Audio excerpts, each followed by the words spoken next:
Hello student, welcome to the accountancy guru. तो हम लोग फिर मिलते हैं एक नए वीडियो के साथ। ये जो वीडियो बनाई गई है एमसीक्यू के लिए BCom second semester financial accounting का है। तो आप लोगों को बता दें, रेगुलर बेसिस पर वीडियो अपलोड करने वाले हैं। हर पेपर का 20-20, 30-30 एमसीक्यू रेगुलर बेसिस पर जाएगा।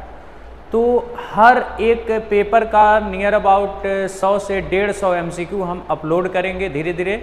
ठीक है, आप लोग नए चैनल पे आए हैं तो सब्सक्राइब करें, ज़्यादा से ज़्यादा अपने दोस्तों के पास शेयर करें। तो हम लोग स्टार्ट करते हैं। आज का पहला क्वेश्चन जो है, book keeping means. Book keeping means क्या होता है भाई? बिजनेस में जो भी ट्रांजेक्शन होता है उसे एक सिस्टमेटिक मैनर में हम लोग क्या करते हैं, रिकॉर्ड करते हैं, उसी को बुक कीपिंग बोला जाता है। तो फर्स्ट लिखा है कीपिंग ऑफ बुक, सेकंड है keeping of the book in अलमीरा, थर्ड है अकाउंट, और फोर्थ जो है record the business transaction set of book. यानी बिजनेस के जितने भी ट्रांजेक्शन होते हैं हम लोग सिस्टमेटिक मैनर में रिकॉर्ड करते हैं। तो यानी डी आंसर सही हो जाएगा। फिर इसके बाद सेकंड जो है use of accounting information include. तो आप लोगों को बता दें पहले तो, अकाउंट जो भी हमारे बिजनेस के डेटा होते हैं, इंफॉर्मेशन होते हैं, उसे दो पार्ट में हम लोग क्या करते, दो लोगों को यूज करने के लिए यानी देते हैं। एक इंटरनल यूजर्स होते हैं, एक एक्सटर्नल यूजर्स। तो इसमें देखते हैं क्या क्या दिया है।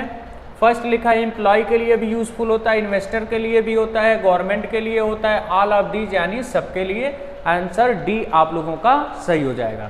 फिर उसके बाद बुक कीपिंग इज, आर्ट होता है कि साइंस होता है, ए एंड बी बोथ होता है, नन ऑफ दीज, तो बोथ होता है, ए एंड बी सही हो जाएगा। ठीक है, बुक कीपिंग में क्या होता है, सिस्टमेटिक मैनर में ट्रांजेक्शन रिकॉर्ड करते हैं ताकि देखने में अच्छा लगे।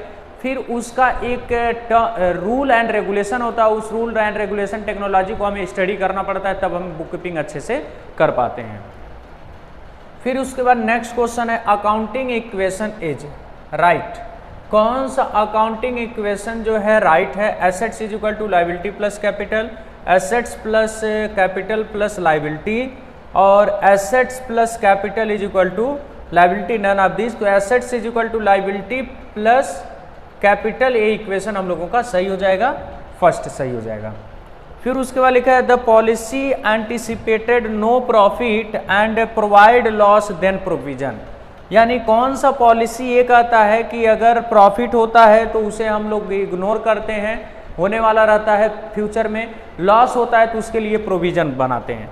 ये फर्स्ट लिखा है कंसिस्टेंसी, सेकंड है कंजर्वेटिज्म और डिस्क्लोजर और रेवेन्यू। तो एक कंजर्वेटिज्म कॉन्सेप्ट एक आता है, अगर फ्यूचर में लगता है प्रोस्पेक्टिव लॉस होने वाला है तो आप पैसे को क्या कर लीजिए, इकट्ठा करके रख लीजिए। फिर उसके बाद नेक्स्ट क्वेश्चन पे आते हैं business entity concept means. Business entity separate entity concept होता है।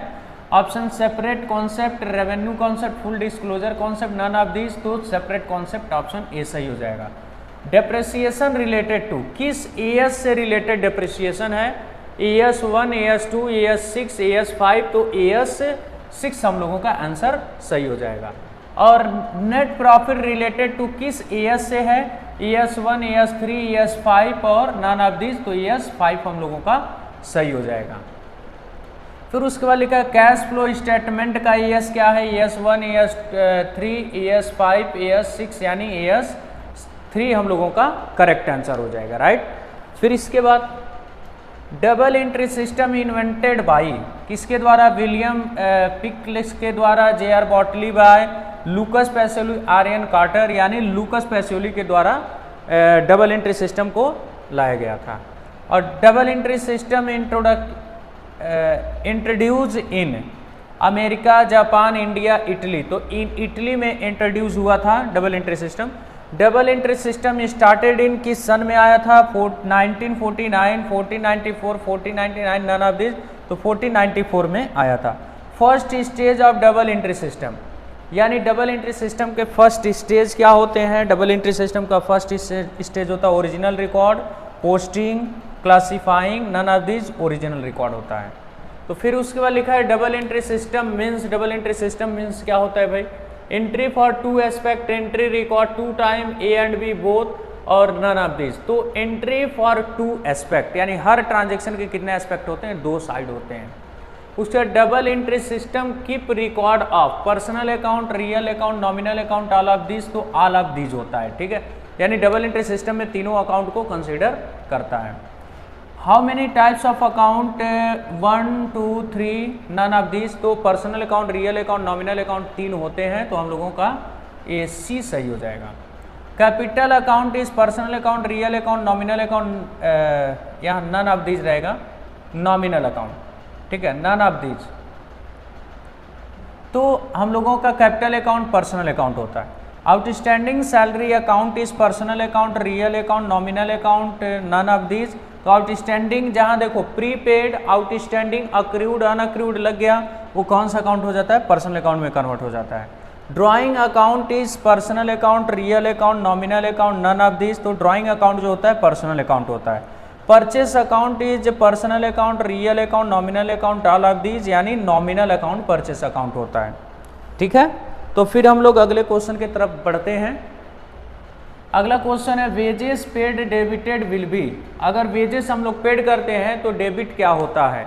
अगर कभी भी हम लोग वेजेस पेड करते हैं तो डेबिट वेजेस अकाउंट होगा, क्योंकि हमारे लिए वो खर्चा है। Rent paid debited will be, ठीक है, rent account, wages account, cash account, none of this, तो रेंट डेबिट होगा। Goods sold credit will be. अगर गुड्स हम लोग सोल्ड करते हैं तो क्रेडिट क्या होगा, sales account, goods account, cash account, none of this, तो सेल्स अकाउंट क्रेडिट हो जाएगा। Machinery purchase debited will be. अगर मशीन खरीदते हैं तो डेबिट क्या होता है भाई, machine account, purchase account, cash account, none of this, machine खरीदेंगे तो मशीन अकाउंट डेबिट हो जाएगा। फिर रेंट अगर रिसीव करते हैं तो डेबिट क्या होगा, cash account, rent account, interest account, none of this. अगर रेंट रिसीव करेंगे तो कैश डेबिट हो जाएगा, क्योंकि कैश आ रहा है। और कमीशन अगर हम लोग रिसीव करते हैं तो credited will be rent account, wages account, cash account और नन ऑफ दिस। तो अगर कमीशन हम लोग रिसीव करते हैं तो क्रेडिट होगा कमीशन अकाउंट, लेकिन कमीशन क्रेडिट नहीं दिया है तो आंसर हम लोगों का नन ऑफ दिस हो जाएगा, ठीक है। तो हम फिर मिलते हैं नए वीडियो के साथ।